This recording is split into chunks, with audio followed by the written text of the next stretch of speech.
дар доираи экспедитсияи байналмилалии сайёҳат ба қалби Авроосиё ки бо мақсади муаррифии мероси фарҳангӣ, таърих ва табиати минтақа ташкил шудааст, мо ба ҷумҳурии Башқирдистон, аниқтараш кӯҳи Таратау воқеъ дар ҳудуди боғи геологии Таратау дар ноҳияи Ишимбея омадем.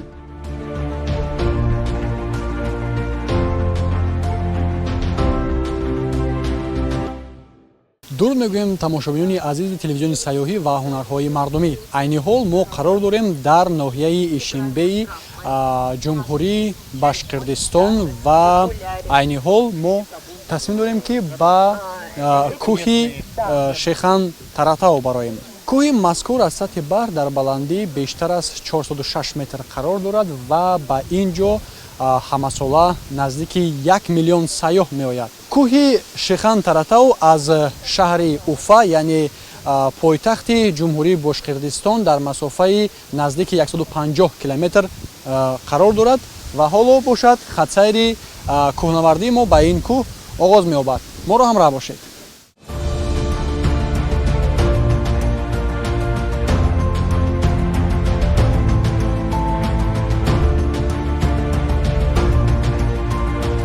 кӯҳи Таратау дар миёни дашти ҳамвори сарсабз қомат афрохтааст ки макони ҷойгиршавиашро ҷолибу ғайриоддӣ мекунад ва ҳарчанд баландиаш аз сатҳи баҳр начандон зиёд бошад ҳам ба назар хеле баланд менамояд, чун дигар дар атроф ягон кӯҳи баланди муқоисашаванда вуҷуд надорад.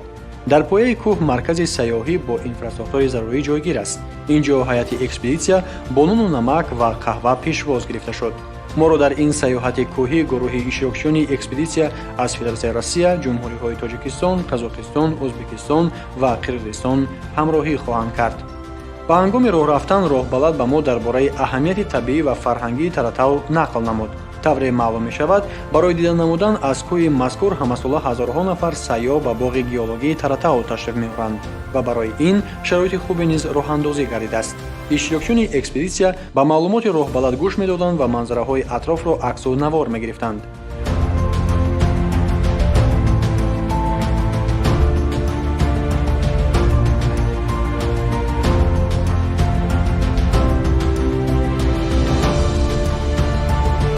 мавзеи сайёҳии варзишии мо боғи геологии Таратау мебошад. он яке аз муҳимтарин мавзеъҳои табиии Башқирдистон аст ки соли 2018 таъсис ёфтааст. ин минтақа бо кӯҳҳои Шехан Таратау, Юрокатау ва Киштау машҳур аст ки аз боқимондаҳои қабатҳои баҳрии 300 миллион сол пеш ба вуҷуд омаданд. Таратау ки номаш бо забони бошқирдӣ маънии кӯҳқалъаро дорад, бо баландии 406 метр аз сатҳи баҳр ва зебоии нотакрораш диққати ҳамагонро ба худ ҷалб мекунад.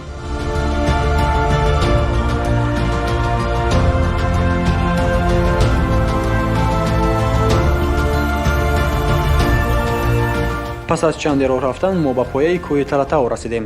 роҳи ба болои кӯҳ мебурда тақрибан аз 800 зина иборат аст ки дар тани кӯҳ насб гардиданд. ин зинапояҳо барои осон кардани сайёҳати кӯҳӣ барои сайёҳон буда имкон медиҳад то мавсими сайёҳӣ дар 4 фасл ба роҳ монда шуда наврасон низ бо он ба боло бароянд. миёни иштирокдорони экспедитсия нафарони касбу кори гуногун, олимону мутахассисони ҷавон, намояндагони васоити ахбори омма, донишҷӯён, тоҷирону сармоягузорон ва блогнависон ҳастанд.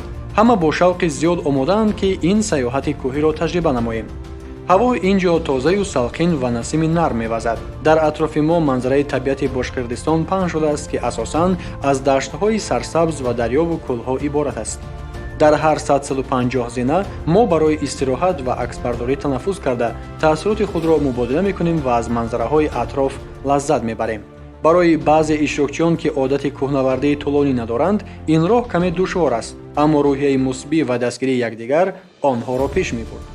роҳбалади мо дар бораи хусусиятҳои геологии Таратау нақл карда иброз дошт ки ин кӯҳ қисми қабатии баҳри қадима аст ки тақрибан 300 миллион сол пеш дар зери уқёнуси қадимии Перу ташаккул ёфтааст.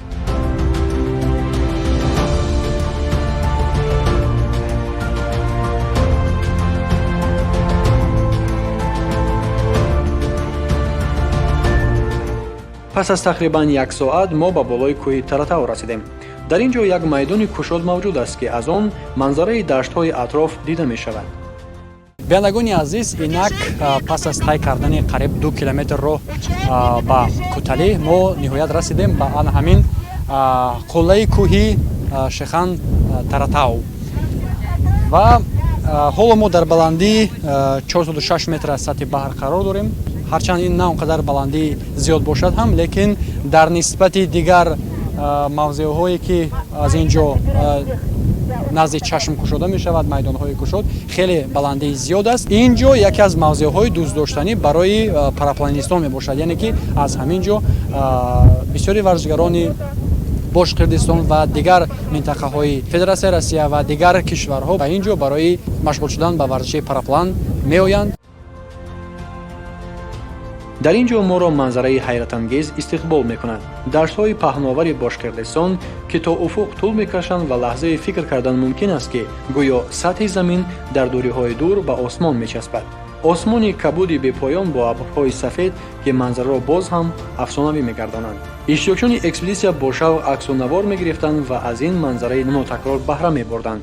баъзеҳо дар болои сангҳо нишаста хомӯшона ба табиат нигоҳ мекунанд, дар ҳоле ки дигарон бо ҳамдигар дар бораи таъссуроташон ҳарф мезананд. мо низ бо чанд нафар аз иштирокчиёни экспедитсия суҳбат кардем, то фикру таъссуроташонро дар бораи сайёҳат ба Таратау бишунавем.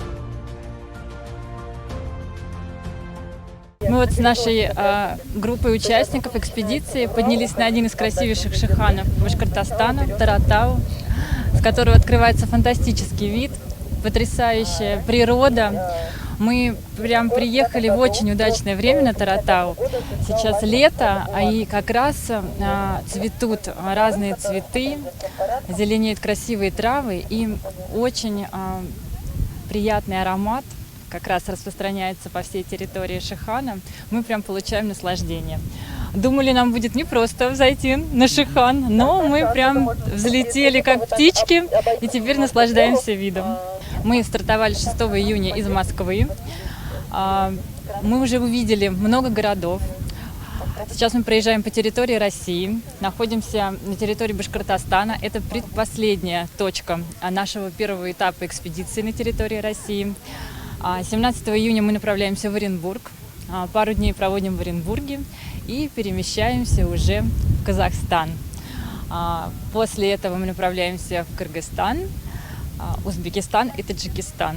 Нас еще ждет впереди 3,5 недели замечательного маршрута. сангҳои оҳакӣ ки Таратавро ташкил медиҳанд пур аз боқимондаҳои ҷонварони баҳрӣ ба монанди садафҳо ва кораллҳо мебошанд. ин маълумот ба иштирокчиён илҳоми тоза мебахшад ва баъзеҳо кӯшиш мекунанд ки дар сангҳо нишонаҳои ҷонварони баҳриро пайдо кунанд. кӯҳи Таратав барои бошқирдиҳо аҳамияти бузурги фарҳангӣ дорад. онро макони муқаддас, қалъа ва манбаи нерӯ мешуморанд. дар Таратав тақрибан 400 намуди растаниҳо мерояд ки байни онҳо навъҳои нодир ва эндемикӣ низ ҳастанд ва ба китоби сурхи Федератсияи Россияю ҷумҳурии Башқирдистон ворид шуданд.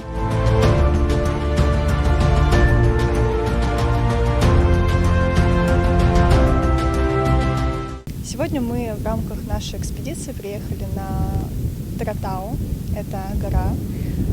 Поднимались по ступенькам, что очень удивило, что есть такая инфраструктура, что можно с удобством подняться наверх и запечатлеть прекрасные виды для своих соцсетей, для соцсетей нашего проекта, подснять ребят.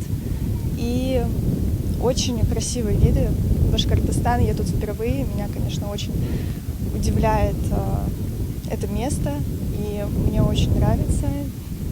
И вообще все классно. Удивляет еще история, то есть мы же приехали не только посмотреть на красивый вид, но и узнать культуру, узнать историю этой горы. Так что, конечно, с исторической стороны это удивительная гора, и я очень рада, что я здесь побывала и поставила свою личную метку на карте России. Она же раньше была кораллом, и это все было море. Это очень удивительно и не укладывается в голове. То есть мы стоим сверху, а раньше это был просто коралл, да. Поэтому впечатления, конечно, и впечатления моря, и они все разнообразные.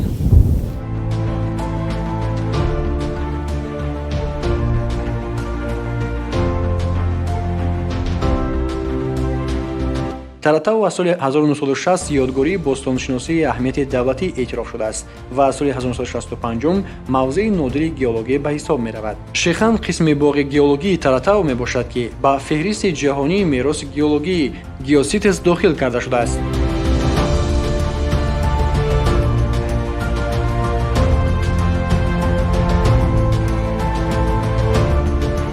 территория геопарка Таратау у нас составляет 3305 квадратных километров, в которые входят 3 наших района. Это Стерлитамакский район, Гафурийский и территория Ишимбайского района. Как раз сейчас мы с вами находимся на вершине Шихана Таратау, территории Ишимбайского района.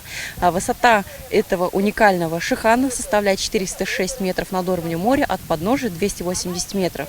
В принципе, не такой, конечно, большой, но он является уникальным, потому что во всем мире наши шиханы единственные, таких шиханов больше нет. Это риф настоящего древнего Пермского моря, и по сей день можно обнаружить уникальные окаменелости на самом шихане.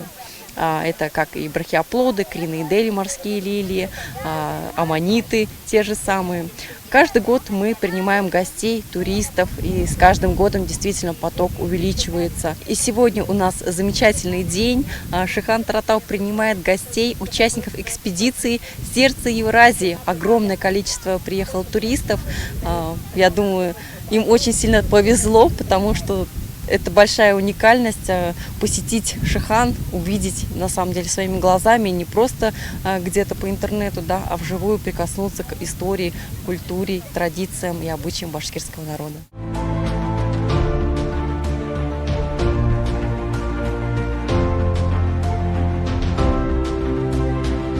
бо Таратау ривоятҳои зиёде вобастаанд, аз ҷумла дар бораи зебосаноми Диафет, ки гӯё дар ғори кӯҳ маҳкум шудааст, инчунин дар бораи табдил ёфтани духтари ҷавон Агидел ба дарё.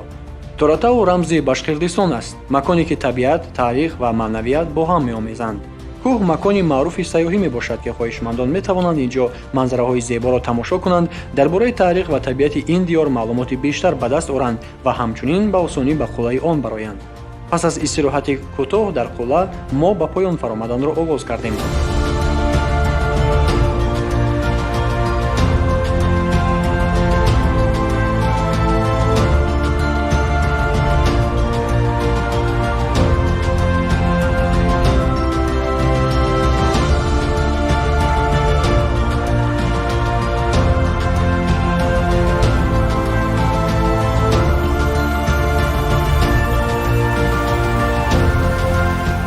саёҳати мо ба кӯҳи Таратау як саҳифаи нав дар таърихи экспедитсияи саёҳат ба қалби Авроосиё хоҳад буд. ин кӯҳ, ки бо зебоии табиӣ, таърихи миллионсола ва аҳамияти фарҳангиаш машҳур аст, дар дили ҳар як иштирокчӣ нишонаи амиқ гузошт. мо на танҳо як кӯҳро фатҳ кардем, балки бо таърих, табиат ва фарҳанги Бошқирдистон пайванд шудем. барномаи саёҳии варзишӣ бо ин сафари пур аз ҳаяҷон ва кашфиёт ба анҷом мерасад, аммо мо бовар дорем, ки ин танҳо оғози саёҳати нав ба сӯи мӯъҷизаҳои табиии Тоҷикистон ва ҷаҳон аст.